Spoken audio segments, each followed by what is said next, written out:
his name, but it'll come to me. But anyway, he got together with the architect and decided that there should be room in the basement of the church for a mortuary. That people can, instead of having to go to a mortuary downtown, they could wheel the dead into, after the body was prepared, they could wheel them into the basement of the IC church. There would be a cooler in there. They could take them overnight, and they'd be wheeled out again in the morning. It was money. The money was very scarce at the time because that church, 39, I think it was, and when money was really scarce, so they never had enough money to complete the mortuary.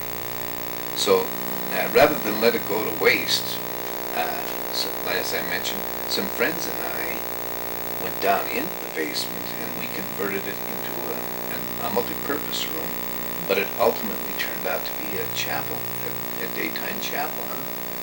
So SARS is celebrating Mass those 2 mornings a week, Tuesdays and Wednesday morning, 11:30, in that chapel. And he's doing very well, and they're getting 25, 30 people every morning go to Mass.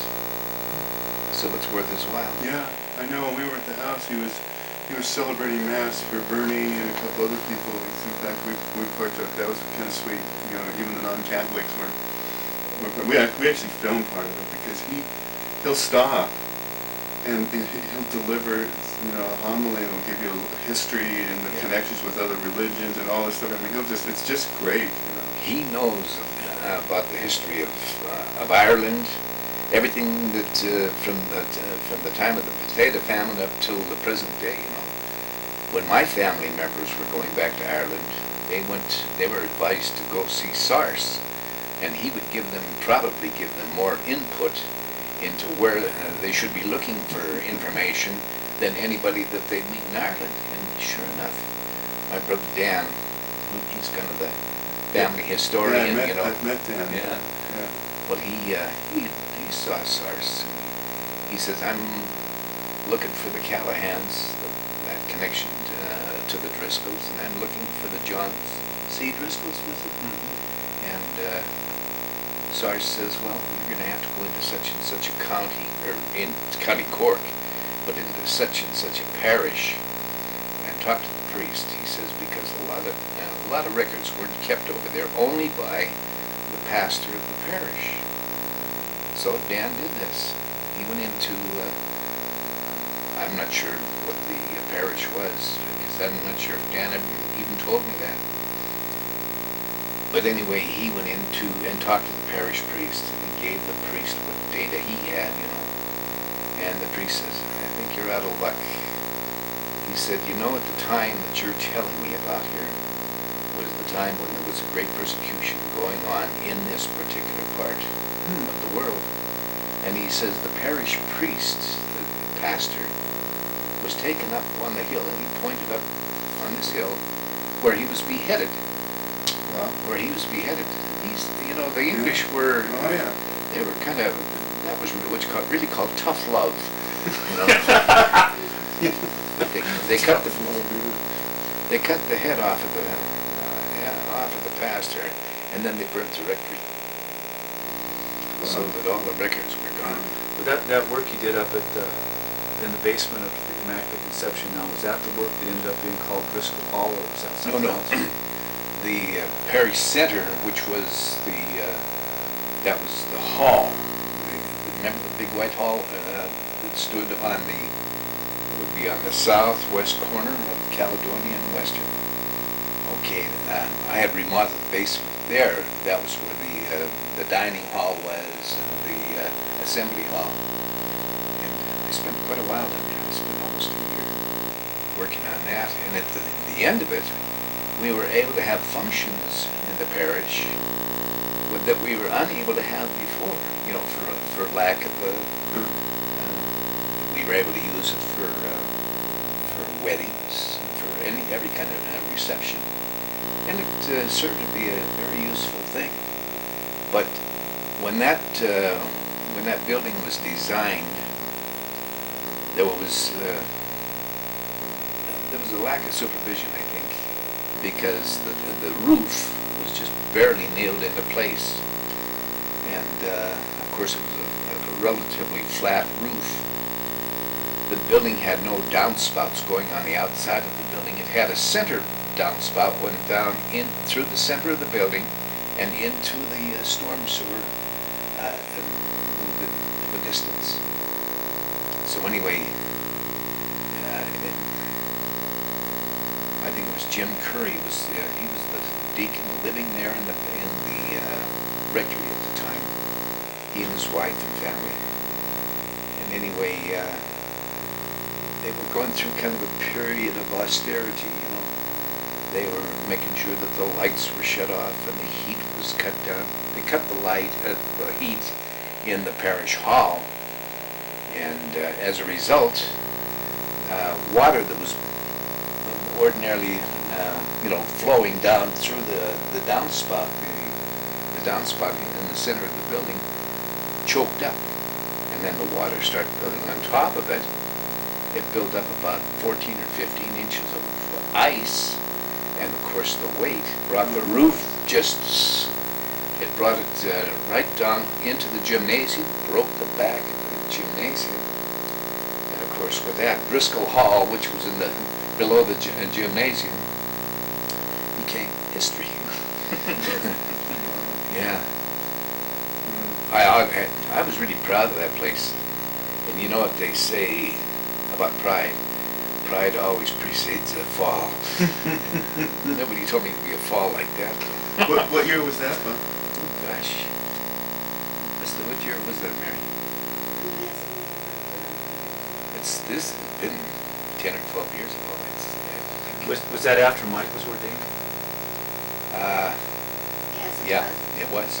Was he ordained? And I wasn't there. I was up in Alaska. What happened when he was ordained?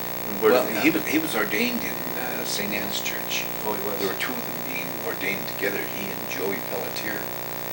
Mike had gone through seminary in Rome, and Joey Pelletier had gone through seminary in Louvain, Belgium.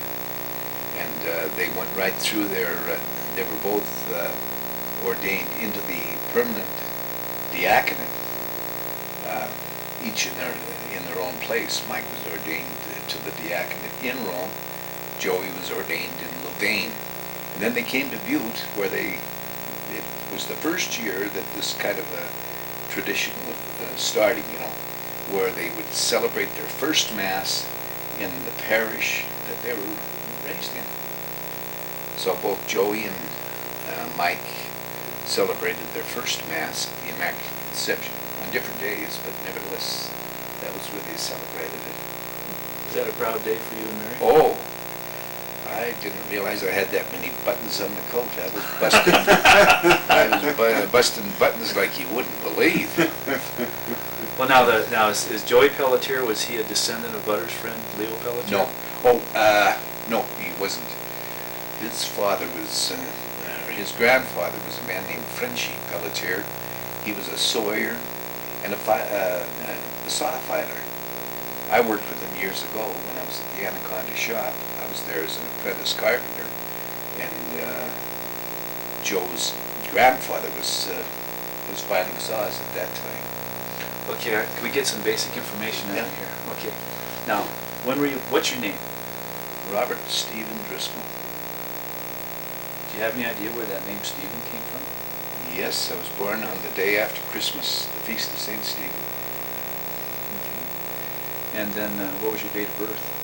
December the 26th, 1927. And then what are some of the different occupations you have in your life?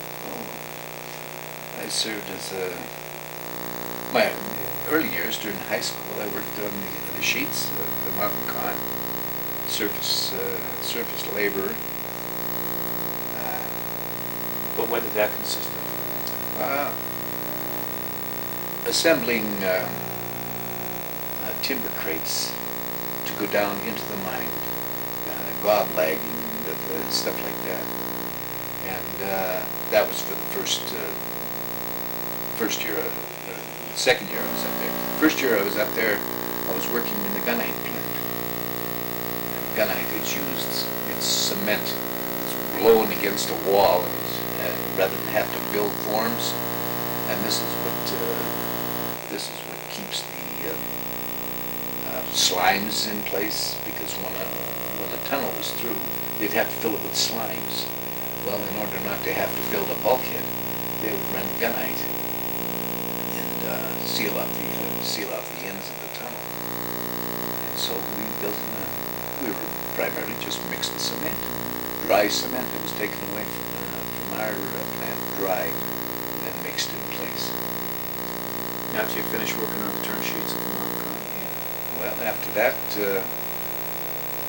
I went into the Army, and then of course I was sent to Japan, where I was over there for 18 months. That was my enlistment was cut short. I was sent home with an honorable discharge. What year did you get out of the Army? I came out in 1948. Yeah, came home. I met her, met my wife, and we started going together at that time. I picked up a job as a salesman at Burr's Department Store, which was the former Simon's store. And I didn't do very well as a wandering salesman. You know, I liked to stop and shoot the breeze too long with people, and you couldn't ask people to buy your product if they were enjoying your company. You know.